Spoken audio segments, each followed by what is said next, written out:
Les bureaux du Congrès national, le parti au pouvoir au Soudan, pris d'assaut. Le 19 décembre dernier, les premiers actes de contestation ont lieu à Adbara, ville située à 250 km au nord-est de la capitale Khartoum. Une colère provoquée par la hausse du prix du pain, devenu 3 fois plus cher.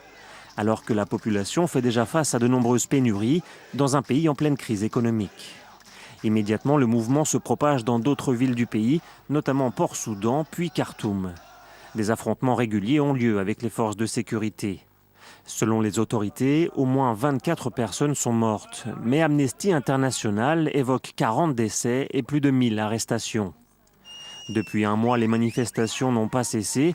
Elles se sont transformées en rassemblements quasi quotidiens contre le président soudanais Omar el-Béchir. Pour l'opposition, il est coupable d'une mauvaise gestion financière.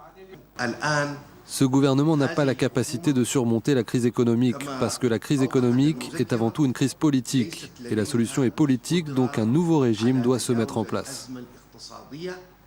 Mais pour le président soudanais, pas question de quitter le pouvoir face à la pression de la rue, alors qu'une nouvelle élection présidentielle est prévue l'année prochaine.